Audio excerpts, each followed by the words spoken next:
বাংলার রাজনৈতিক মানচিত্রে আবারও বিজেপির শক্তি বৃদ্ধি, কারণ 26-এর আগে বাংলার মুর্শিদাবাদে এবার বিজেপির শক্তি সংগঠন বৃদ্ধি হচ্ছে বলে জানা গেছে। কারণ তৃণমূল এবং বাম পাশাপাশি কংগ্রেস ছেড়ে বিজেপিতে যোগদান প্রায় 160 পরিবারের বিজেপিতে যোগদান করেছে।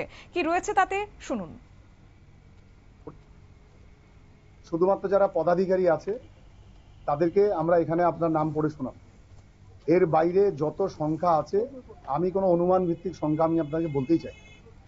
যেখানে যে মণ্ডলে যে বিধানসভায় জয়েনিং হবে তখন আপনারা জানবেন এবং তথ্য যেটা সত্য সেটাই হবে।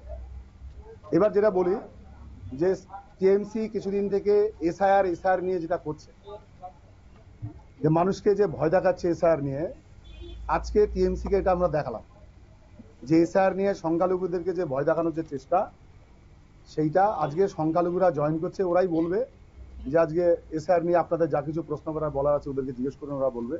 আমি ওদের বিষয়টা আমি নিজেও বলতে চাই, কিন্তু আমি এটা বলতে চাই এটা যে সংখ্যালঘুদেরকে ভয় দেখানোর পরিবর্তে সংখ্যালঘুরা মনে করছে যে না, এসআইআর প্রয়োজন আছে, প্রকৃত ভারতীয় যারা তাদের এই দেশে ভোটাধিকার তাদেরই থাকা উচিত, এটা তারা মনে করে বলে ঠিক এই মুহূর্তে তারা জয়েন করছে পারে।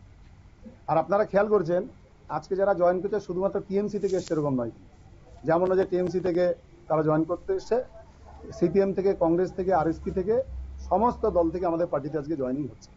এবং যারা জয়েন করছে বর্তমান প্রাক্তন সমস্ত ওই বিধানসভার পদাধিকারীরা আছে। তো তার ফলে এটাই প্রমাণ হয় যে ভারতীয় জনতা পার্টি যে টিএমসি কে ভেঙে দলে নিয়ে আসছে এরকম কোনো বিষয় নেই, তারা সমস্ত দল থেকে আজকে এখানে জয়েনিং করছে। এটা গেল একটা। দ্বিতীয়ত বিএলএ 2 নিয়ে টিএমসিরা ভয় দেখাচ্ছে বিভিন্ন জায়গাতে। আজকে টিএমসি ভয়কে উপেক্ষা করে যারা বিএলএ 2 আছে তারা বুথ সভাপতি যারা তারা বিজেপিতে যোগ দিচ্ছে। সুতরাং সামনের দিনে এই ধারা অব্যাহত থাকবে, এটা চলতে থাকবে। আজকে শুরু, তারপর পরপর জেলাতে ঘুরতে থাকবে আর আপনাদেরকে ডাকতে থাকবো জানানোর জন্য। আমরা যদি আপনাদেরকে জিজ্ঞাসা করতে থাকবো পদাধিকারী দেখি,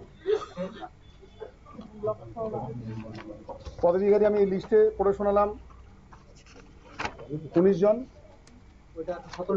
এখান থেকে তারপর পড়ে শোনালাম আর 160 জন এখানে উপস্থিত আছে। 160টা পরিবারের সবাই তো উপস্থিত নেই, 160টা মানুষ এখানে উপস্থিত আছে, তাদের পরিবার লোক তাদের সঙ্গে আছে। আর কিছু বলার না। অর্থাৎ এদিন বিজেপির পতাকা তলে সামিল হয়েছে 160 পরিবার এবং নতুন সদস্যদের হাতে দলীয় পতাকা তুলে দিয়েছেন জেলা নেতৃত্বরা। বিজেপি নেতৃত্বের দাবি হচ্ছে মুর্শিদাবাদে পরিবর্তনের হাওয়া বইতে শুরু করেছে।